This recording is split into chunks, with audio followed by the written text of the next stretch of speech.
Good morning. In the good old days when I used to teach in person, I would start every class with a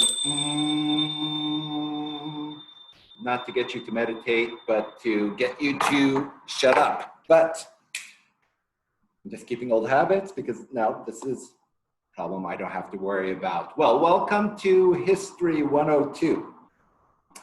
And in today's lecture, we are going to go over just a bit about what makes this class a bit different from the high school history courses you've taken.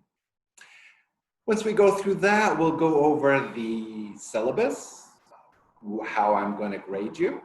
Okay, so let's go ahead and start. I know a good number of you are probably, this is your first semester at the university. So what I'm going to do is show you basically where to find this recording as well as the lecture.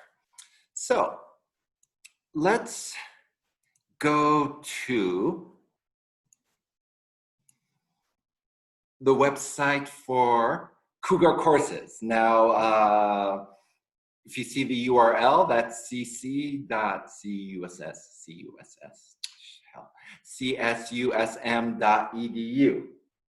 I recommend typing that in because if you Google Cougar courses, something entirely different comes up, which I did once in front of class. It was really embarrassing. But anyway, of course, you will have something that looks a bit different, but hopefully you will see this container here, Fall 2020 History 102, number 10.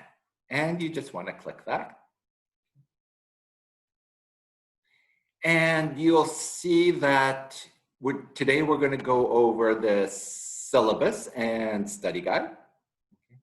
And then lecture 1, what is history? Here you'll find today's lecture, as well as the PowerPoint I'm going to show. Then the next time we meet, our second lecture will be on Wednesday. You'll see the readings for this lecture here, from pre-modernity to post-modernity. So, when you go to lecture 1, you'll download the PowerPoint, and then probably you would pause. Or no, you don't need to pause it because I'm going to be showing you the lecture. But let's go ahead and pull up the lecture, which is entitled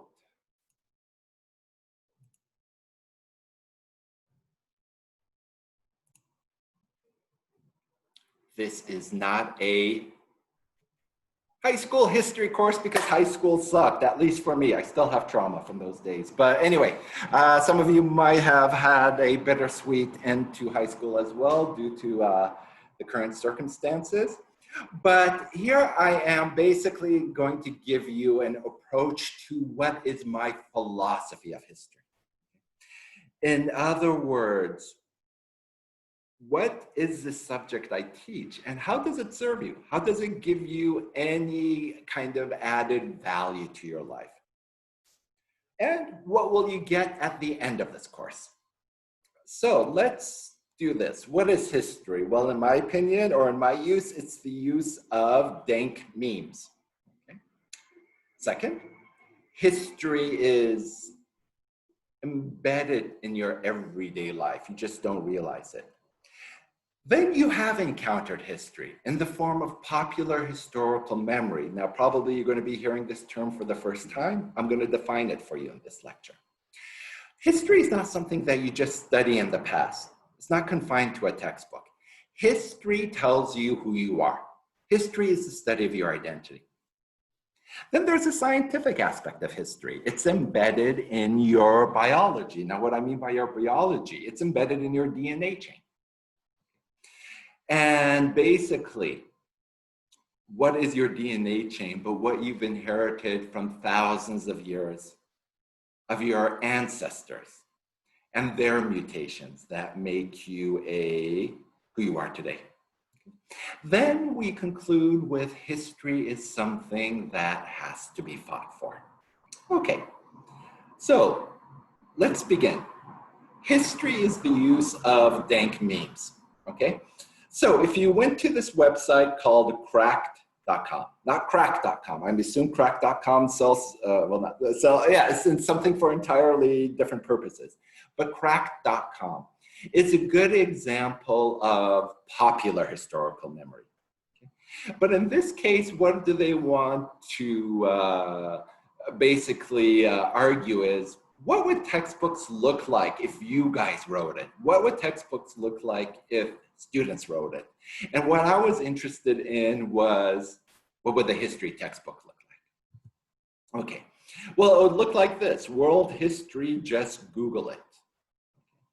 Now, you see, yes, you can Google historical facts. You can Google a date of a particular historical event, a battle, so on and so forth. But what I'm going to teach you in this course is that history is not just something you could Google. History is a way of thinking. And this is what you're going to learn about, is how to think about history. Because up until this point, you probably think history is the study about the past. It's not. History is the study of time. And what am I saying of time? In other words, it's how you study the past to learn about your present, but also your future. And this is the key. This is why I say history is the study of time. And that process isn't something that you could Google. Notice how the ancient Egyptian mummy, this is King Tut, by the way, how we associate that. The minute we say that, we think history. That's why the editors, National Geographic, chose it for the front cover of their book.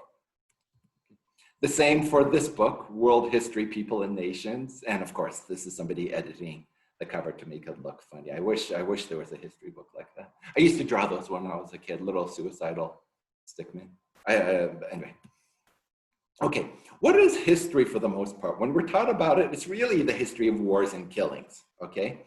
The Industrial Revolution and suffrage, or the struggle for women to fight for the right to vote, usually is considered that boring stuff, okay? But yeah, if you design history textbooks, this is what they would look like. Or you would probably write Pokemon throughout history, gotta catch them all. What about a world geography book? Look at this, World Geography and American Perspective. And what does this tell us? That we in the United States tend to have a limited geographical outlook. What about if you wrote a science textbook? Junk you'll forget within a year. And you could say that also for history. And this is the challenge. It's a challenge for me. This is what I think about. How do I teach you a subject that you will not forget within a year? Never mind after the final, okay? How do you not forget the stuff I teach you? I won't call it junk within a year. Okay. And finally, I'm going to be using a lot of memes, but I should warn you, memes and social media are not trustworthy sources of knowledge, okay? And of course, why even this, Immanuel Kant lived in the 1700s, not during this time period here. So it's a meme to illustrate the point that we don't study memes for their sources of knowledge, but what do they tell us about the societies that produce those memes? Okay, so we're going to see a bunch of memes in class. It's just how I keep your attention. Okay, what about this? History is in your everyday life. Take the university you've enrolled in. For some of you, you're just beginning your educational career here, and I want you to think about this.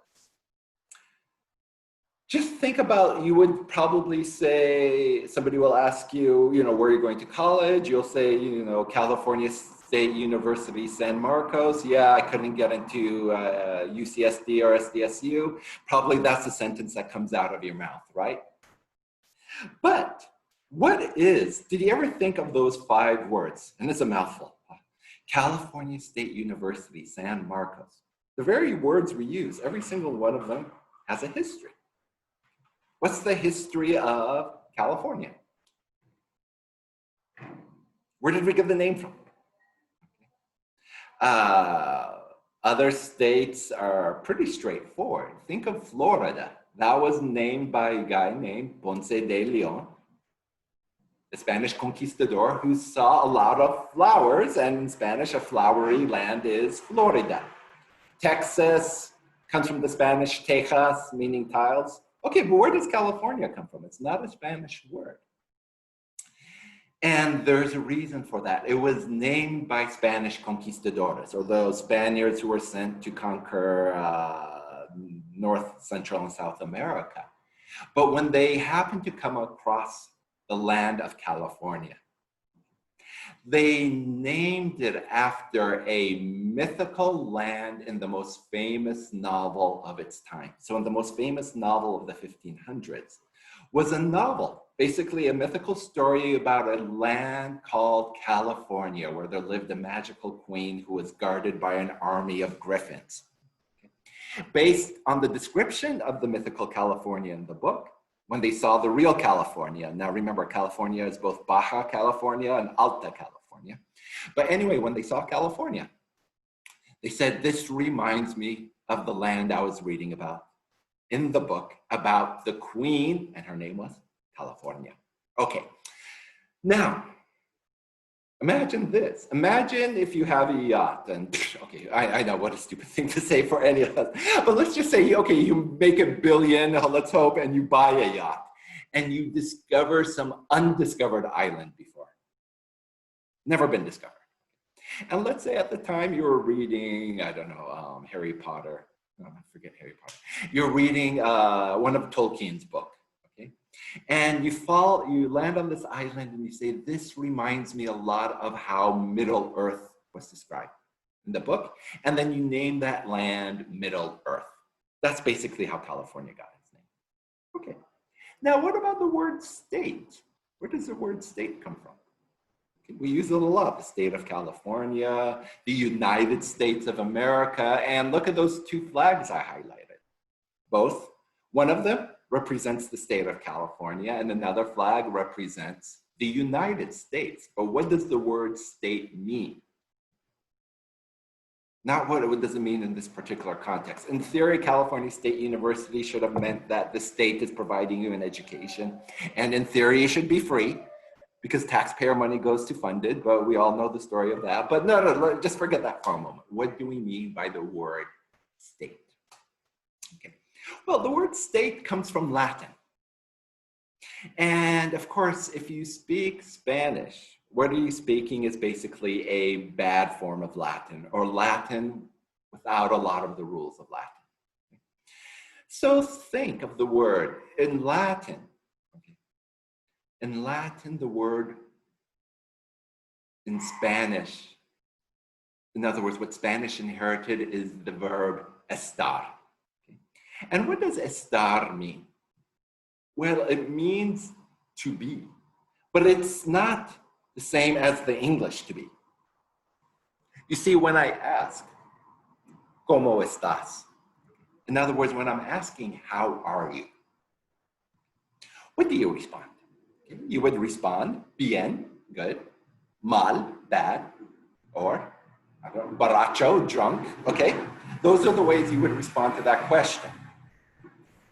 But the thing is, look, when you say bien, good, you're not 24 hours good when you respond, okay? When you say mal, let's hope you're not 24 hours bad.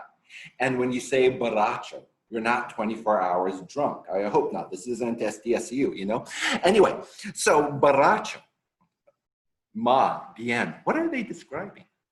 Well, your state. In other words, when you're asking ¿Cómo estás?, you're asking, what is your state? And when you're asking that, what are you really asking? The word for condition. What is your condition? What is your feeling? Now, how do the word condition and feeling become to be this thing that we associate with something concrete? The state of California, the flag, you know. Well, that's what you're going to learn in this class. What about university? Well, the university is where you go to study the universe. Okay? Now, what we're going to study in this class, the university is relatively a recent institution in human history. For how long we're going to study? Okay? But for most of history, people didn't learn by going to a university. They paid somebody to come to their house and teach them. What caused that change? That's something we're going to study. Okay. What about San Marcos? Where does that come from? Why is San Marcos named San Marcos and not Santa Barbara or San Diego? And it's not just because those names were taken. There was a system. Let's go back to the conquistadores. I know I'm drinking tea in a beer mug, but I promise you it's tea. It's not beer. Anyway, okay, so where does San Marcos come from? Well, think again about the conquistadores. You see, they were good Catholics, and whenever they landed at a new place and decided to set up an establishment, in other words, a future city, a presidio, and a mission, all these things they're going to build, when they landed in a particular place, they looked up the saint day. On that particular day, they arrived. Okay. Now, in Catholicism, there's a saint for every day. So when they landed in what we know today as San Diego, that was the saint day of Diego, or otherwise in English, as we call him, James. When they arrived in San Marcos, we know it must have been April 25th. And how do we know it's April 25th? That's the saint day of Mark, or Marcos. Who is St. Mark, by the way? Here's the other thing about history. We say St. Mark, who is he? And at this time, you would all give me answers, brilliant answers. You guys are full of knowledge, but here I have to give you the answer. St. Mark was one of the authors, the supposed authors of the 4 Gospels of the New Testament, Matthew, Mark, Luke, and John. And so he was made a saint by the Catholic Church. So that's it. So now you know. When they kept on going north, they landed in a place, well, they passed through Los Angeles. It's not named after a state, maybe because it's really a place of Los Diablos, the devils. But when they land in a place a bit north, it was the Saint Day of Barbara, hence Santa Barbara, and kept on going. They landed up and they named the place after San Luis. Now, which San Luis? There's 2. So San Luis Obispo, the bishop, opposed to the San Luis who's close to us, San Luis Rey, St. Louis the king, who came from France. They kept on going up until they landed on the north, and there was a San Francisco. And then you see what happens once you go north. The San and Santas end. Okay? Because for the most part, that was where the Spanish inhabitation ended. Okay, look at all that history behind the name Cal State University San Marcos. Aren't you glad you didn't get accepted into Harvard? Harvard, the boring name of one guy. Look at all how I kept on going talking about just the history embedded in the name of your university. Okay. So when I say history is in your everyday life in the form of popular historical memory, I'll ask you this. Describe a Viking to me. Because the Viking you have in your head has been programmed to you growing up. You think of a Viking as what? The helmet with the horns? Probably somebody with a beard, the axe, the armor, somebody looking mean, okay? That's your image number 1. When Columbus sailed from Spain, everyone thought the world was, fill in the blank, you're gonna say flat. Okay?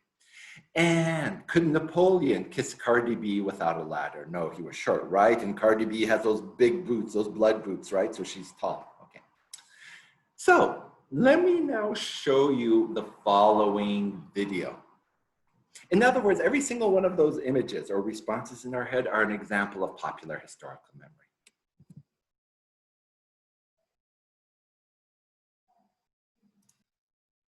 So I'm going to pull up this video.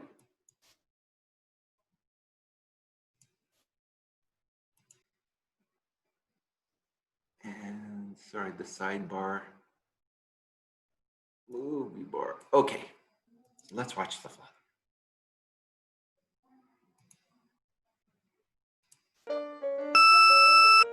Number 5, Vikings. What would a Viking be without his trusty battle helmet and its impressive horns? The answer is a more historically accurate Viking. Think for a moment about what wearing headgear like that into battle would mean. The horns are just easy targets for your opponent to hit and knock off your helmet. Or if you strap on your helmet, now your opponent has a convenient lever with which to drag you to the ground and something to hold on to while slitting your throat.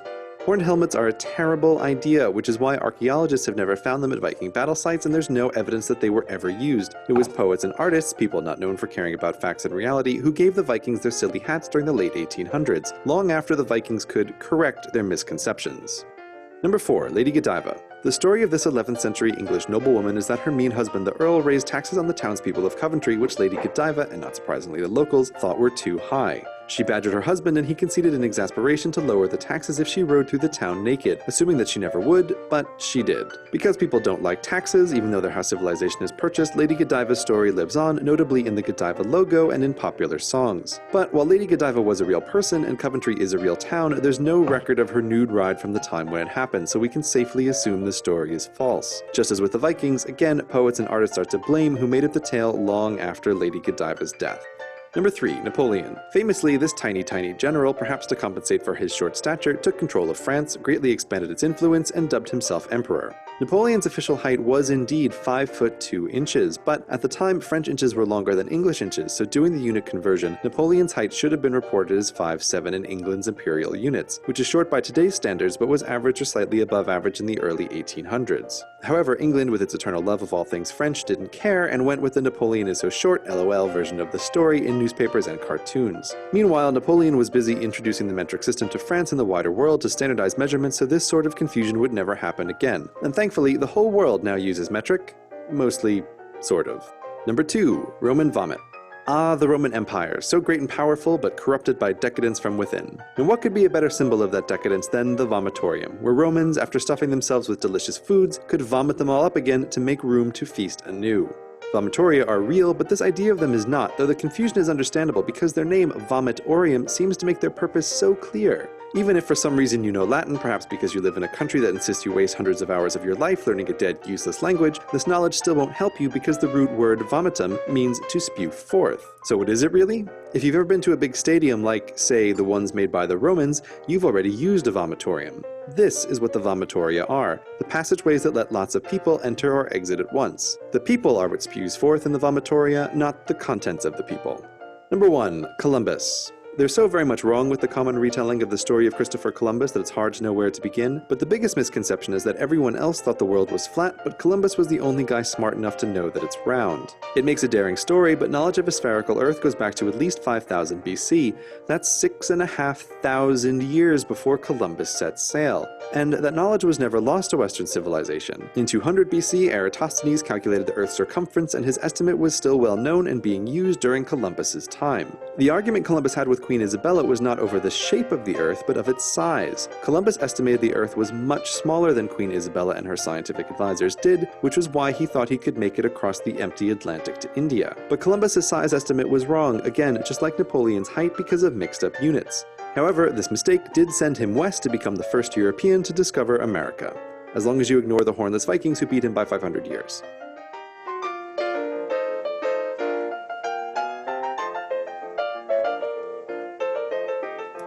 Okay, so there you saw one example of a video that was what we could say addressing popular historical memory. Another one, a good one is from you'll see it embedded in the link called Believe, which is about popular historical memory. Take example of how we remember George Washington and his wooden teeth. Okay. Now, think about that.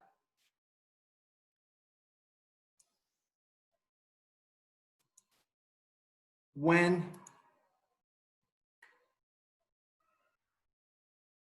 that video mentioned who invented the image of Vikings with horns. It was poets and artists. Okay. And if we look at the cat, okay, if we look at the cat in this image here, think about this. Why did this person make this little knit helmet for it? Well, probably this person had a lot of time. But let's go back. Which poet and artist designed Vikings with these kind of helmets here? And why? Well, think about it. It made the warriors from Scandinavia, the countries that today we call Iceland, Norway, Sweden, Finland, and Denmark, distinctive. And what we're going to study in this class is what are poets and artists essential to? Creating the heroes for a particular nation.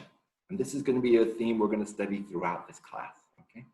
In other words, Let's imagine some Scandinavian artists and poets who said, what made our warriors different from, let's say, the English warriors of that time?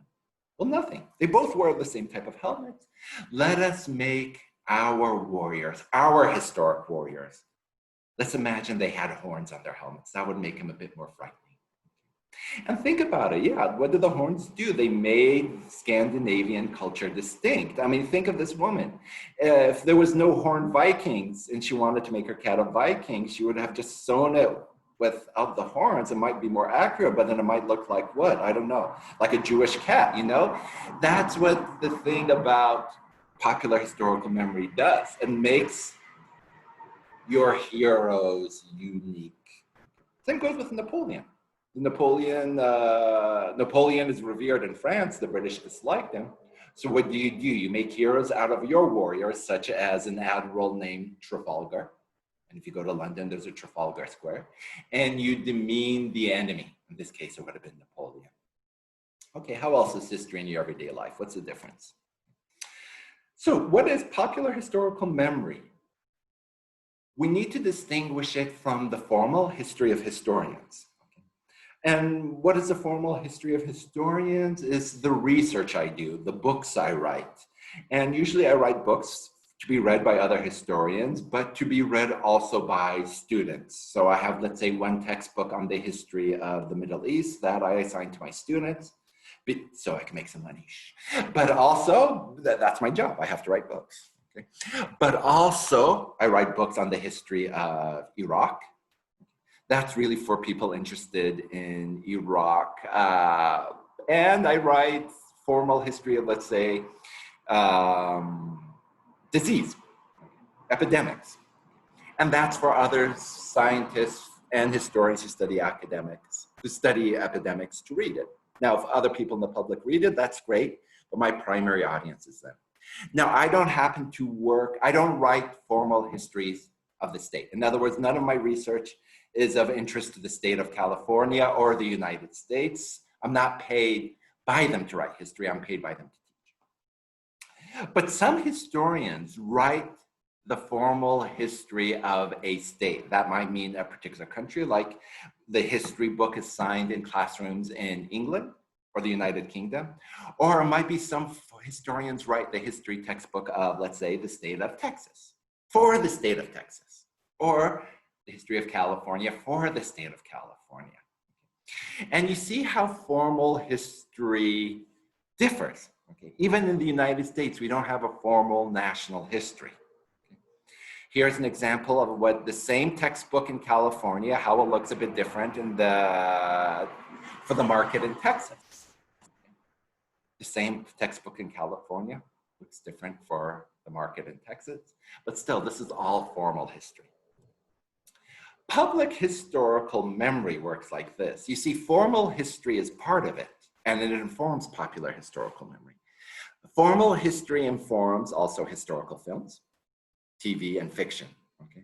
So what are examples of historical films? Probably the most famous, Gladiator, for example, would be a historical film. Did formal history inform it? Yes, but it is not 100% accurate history of the past. It's not a documentary. But then think about this in the other column. Family histories. The history that your family told you. Commemorations. When you're celebrating the 4th of July, you're celebrating an event in the past, a historical event. And the predominant thoughts of societies, how Vikings look, the Columbus story, Napoleon is short. All of those are predominant thoughts of society. All of that comes together to form popular historical memory, and which is what we're going to be studying throughout this semester. Okay. What can we say about popular historical memory in the US? Okay. Well, one example of it is the History Channel. The History Channel is an example of popular historical memory. Okay. But we see, okay, they also have a show called Ancient Aliens, which combines history and UFOs. It's popular historical memory. Is there actual proof that UFOs have come and visited us in the past? No. It's informed by history, but it's not a historical documentary, okay? In fact, if you looked at history according to the History Channel, what sticks in our popular historical memory? We love stories about Nazis. Here goes the aliens, the ghosts. doomsday prophecies, everything else that ever happened, or in other words, formal history, gets that little red sliver. Here are examples of popular historical memory. For those times when little Edison gets the big ideas, I reach for Trojans, okay? So not only is this is coming from crack.com, but even the name of the condom brand, Trojan, is named after a historic people that once existed in what is today Turkey. We know they fought against the Greeks, according to a source known as the Iliad. Okay. Another example of popular historical memories. What if historical figures such as Henry VIII had tattoos? Okay. Here is a book devoted to that subject. That's an example of popular historical memory. Henry VIII was a historical figure. Did he have such tattoos? Probably not. There's an entire series on Comedy Central called Drunk History. That's an example of popular historical memory. People get drunk and tell episodes from the past. We're not going to watch this episode, but we are going to watch this example of popular historical memory. Most of you know the name Leonardo, Raffaello, Donatello, and Michelangelo, thanks to a series about turtles that mutated and became ninjas. Yeah, they're teenagers who mutated and became ninjas. And they're turtles, right? But where are those names? Where do those names came from? Well, they came. Those names of these turtles are named after historical figures from the Italian Renaissance. That's an example of popular historical memory. In fact, now we're going to watch a video devoted to the popular historical memory of these turtles. So, what we'll see in the following video, okay, is something that's very popular. If we talk about popular historical memory, 86 million people have watched this video. It doesn't get more popular than that. So what is this video about? Let's watch. Epic Rap Battles of History is popular history. Rap Battles of History. Donatello, Michelangelo, Leonardo, Raphael versus Leonardo, Michelangelo, Donatello, and Raphael! Begin! Cowabunga dude, so let's get it on. Reptiles against the fathers of the Renaissance. We got the classical technique to kick these three-toed freaks back onto the street. I take a turtle and a turn him into mincemeat. You don't really want to step to Da Vinci. I love the ladies, I like to keep it mellow. So let me pass the mic to my man Donatello. Hard shell, but you're gross in the middle. Wouldn't want to touch you with a 6-foot chisel. Born in goop, raised in poop. I slice through a group of ninjas like fruit. Oops. Yo, Raphael when I came to flow. Being dope by the Pope and a bone till I croak. I'm an MC spreader, but I get the feeling. I should pass it up to my man on the ceiling.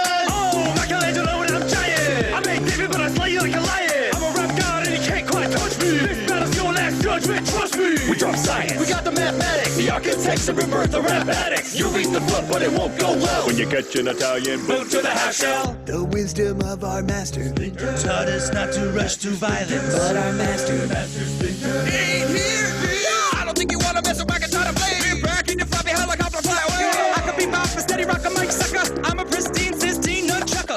Oh hi, I'm a cool but rude guy. Put you back in school with the tip of my two sides. Doctor, tell me who you are again, dude, because I don't got him a lot of clue what you do. That's because you mutas are too immature. You wouldn't know genius if I'm pissing your suit. We got the talent And the mind and the rhyme so sweet. We're like your NES game. We can't be beat. Yo, go ahead and hate, we just skate on by. You guys draw more dicks than New York Pride. I'm in a team, up, kicking in the league. Chat with us, you tell me a pizza. Psych for me.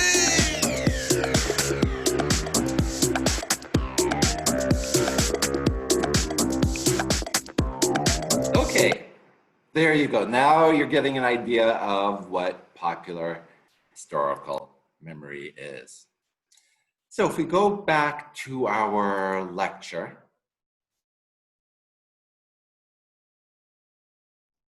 other examples of popular historical memory are not just rapping turtles.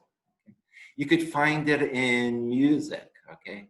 One of the quintessential hip hop artists, what are you seeing here? Ras Kass, okay, is creating an entire song that is an African-American version of history. That too would be popular historical memory, and you could watch that on your own. And we'll pause here because it's the first day of class and you are probably wondering, what do you need to do? Okay. So what I'm going to show you now is the syllabus, and if I have time, maybe the study guide. But let us now go back to Cougar Courses. And when you go to Cougar Courses, you'll see here right over what is lecture 1, what is history. So here I am going to upload this video as well as a PowerPoint. But here, the syllabus and study guide. You're going to see a couple of things. So you scroll down. And here you have the syllabus. And then here is, I figured you guys are probably already panicking. What are exams going to be like in this age of quarantine and online teachings? So I'm giving you the study guide just the first day of class, just to prep your mind for it. Nothing in the first lecture will be on an exam. Okay? This is just for our own entertainment, so don't worry. And so you want to download the syllabus and the take-home exercise. Now, after today, what you're going to see is the form. And after every class, this is where you would want to ask questions, okay? And others, if you would be as kind, you could give the answers, if you know the answers, and I'll try to answer them. But let's go over the syllabus, and I apologize, but because this is an online class, the length of the syllabus has doubled in size, okay? In the old days, no one ever read the syllabus, and I know that because I always get emails asking me questions that are answered on the syllabus. But this is now, in this day and age, you have to absolutely read the syllabus. I'm going to go over it. So let's go over the first document, okay? So there it is, there I am. That's the catalog description, boring, boring. This is my fun, saucy, spicy description of this class. Read this over. Okay. This is telling you the course format, basically what I just said to you. Here is the tech support number, course learning outcomes, what you're gonna learn, I hope. This is what you're supposed to learn in a GE. It's mostly bureaucratic stuff that I have to put on here. This is what the Department of History expects you to learn. Okay, this is the important thing. The main textbook is here. So you have one assigned textbook. And as I said here, I did my best to reduce the cost of this class, okay? Especially now these days when I know maybe a good number of you are struggling. $23.99 is not bad for a course, okay? I'm only gonna assign you one textbook. It doesn't mean that's all the reading. It just means every other reading I've digitized for you. So what I recommend is if you get this book on Kindle, it's that much. The publisher sells it a bit more, but the good thing about Kindle is you don't need the Kindle device to read it. You could read it on your phone, which would be great if you do. Or you could read it through the web browser. You could download it so you could read it on your PC or Apple, okay? So for every lecture, there's going to be the textbook assignment, and then primary sources and secondary sources. What's the difference? Well, read this on your own. Okay. Primary source, secondary source. Okay. How will the courses be made available? Primary and secondary sources will always be uploaded. Okay. So Schedule 1, this is where we are. This was not a history high school course, right? In our next lecture, so what we'll do is, I don't have these perfectly timed according to Monday, Wednesday, and Friday, as you see. This is the first time teaching entirely online, so I'm not sure exactly how these courses will, where exactly they'll end. So we'll finish today's class next week, and then we'll begin the second class on pre-modernity to modernity. What are the readings? Well, chapter 18. In the textbook, okay. The primary and secondary sources as well, which will be uploaded. Now, in theory, volume 1 of the textbook is in our library. It's digital. It's free. Volume 2 is not. I mean, WTF. I'm going to ask the librarian why volume 2 is not. But in theory, if volume 2 was uploaded on our library's website, that would be great because then it would be absolutely free. So let me see if I could check about that. Okay, so don't go rush the textbook, buy the textbook. I doubt you are. But let me wait to see what I hear from the librarian, right? So yeah, every week or every lecture subject, there will be primary and secondary sources. Okay, so what you want to do is always check. So for next week's lecture, I'll upload, I think, the secondary sources. And then here we have week 2. On Monday, there's not going to be a class uploaded, but then Wednesday and Friday, we'll have these 2 sections. Okay, week 3, week 4, 5, and then look here, take home exercise number 1, after class on Friday, October 2nd. And this is basically a take home exercise. Consider it your first take home midterm. Now, what's going to be on it? Well, there is already a study guide to show you what type of questions are going to be on it, okay? So then we have more stuff. So Napoleon and Bolivar, you would have read about them before, so there's no readings. There will be primary and secondary sources, but nothing from the textbook. We keep on going. Week 11, another, let's call it take-home exercise. Let's not use the word midterm, it stresses you out. And then Friday, there's no class, Thanksgiving. And then week 15. So these are all the subjects we're going to cover. And then how am I going to evaluate you? Okay, so you have 2 take-home exercises. These are the dates. They're worth 25% each. And then the final take-home exercise, it's 50% each. So you have 24 hours to complete the first 2 assignments, 48 for the second. And then this is a lot of stuff I write about how to assess. Office hours. Okay. So Monday, Wednesday, and Friday, I will be on Skype, okay? Or you send me an email, and then we make an arrangement. Okay? And then this is a lot of university bureaucracy.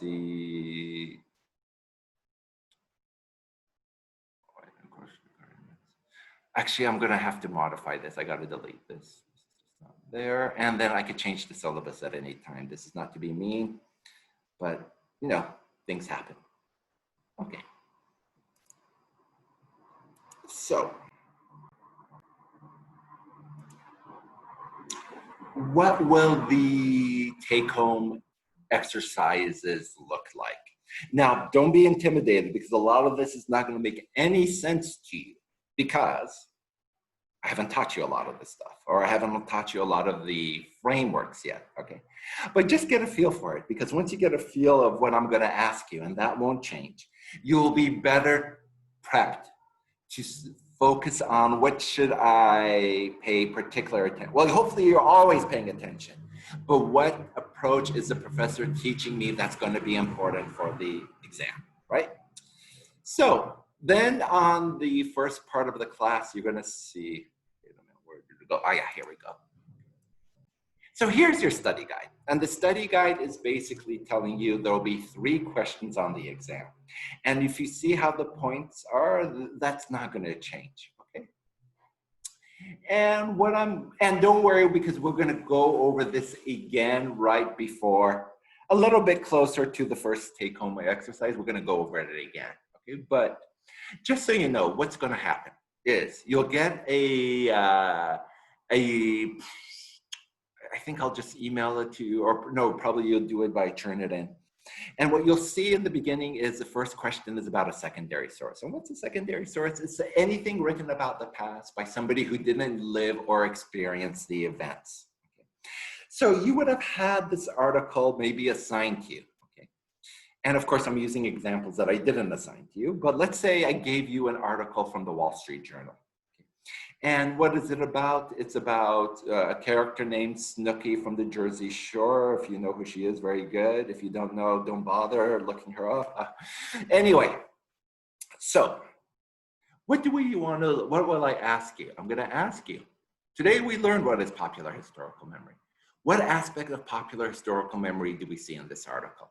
Now, I'll just give you an excerpt, but because you're taking it home, you just go, if you want to look at the full article, you go ahead and do that in your readings, right? The Italian Renaissance is the setting for the masses who watch Jersey Shore, okay? And already I just showed you a video. The Italian Renaissance was the setting for that video for people who understand or have watched TMNT, Teenage Mutant Ninja Turtles. Yeah, okay. And then I'll ask you this. Give me 1 aspect of pre-modernity and 2 examples of modernity in this article. Now, what that means, probably maybe nothing to you right now, because we haven't had the lecture on what those terms mean, okay? But go ahead and read this over and this will make sense. Then you will get a primary source. And primary documents are just basically documents that come to us from that historical period, okay? So what you'll have is you'll be given excerpts from 2 documents. Okay, now in your readings, you're gonna have the entire document with a background about this document. Okay? And then you're gonna be asked these questions. Compare the producers, okay?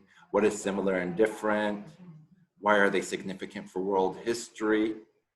And what aspects are pre-modern and modern? And then what will you be given? You'll be given 2 images. I've picked 2 images from the Spanish conquest of Central America, what is today Mexico, and partly Guatemala. Okay? And you'll be asked this. Now, you see, a lot of this, it's take home, but it's going to require creative thought on your parts, okay? What aspects are pre-modern and modern about these images? So what you want to do before next class is read over the syllabus. It's not what you want to do, it's what you have to do. Read over this, and then I'll go over this document again, okay? But that's all you're responsible for. Okay, so really the most important readings are the primary and secondary sources. And then the textbook is giving you the background to the material I'll be covering in the lectures. But the lectures, of course, are quite important because this is where I'm giving you the answers to the primary sources. It's where I'm giving you the answers, where I'll be discussing the articles, okay? Where I'll be discussing the images. And this is why you want to be very strict about watching all the lectures on time. Okay? Because if you save watching all the lectures to the night before the midterm, what? You're going to have maybe, what, 12 hours of lectures, and it's all just going to be a big blur of information, and your mind won't be clear before the exam. Okay. So,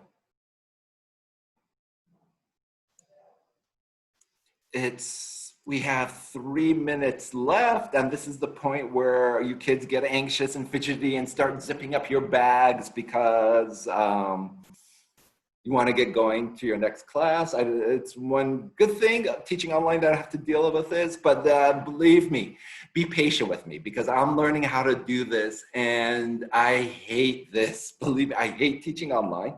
I became a teacher to teach kids and interact, grown-up kids, but to interact with you guys and have questions and have discussions. And basically for me, teaching online is probably how the Tiger King feels in being locked up in jail. Wait a minute, that's not the right metaphor. Oh, a tiger, how a tiger feels being locked up in jail. Tiger King is, he deserved, well, I shouldn't say that or anything, but Tiger King got what he deserved. Okay, so I will end here and I will see you next Wednesday. Class adjourned.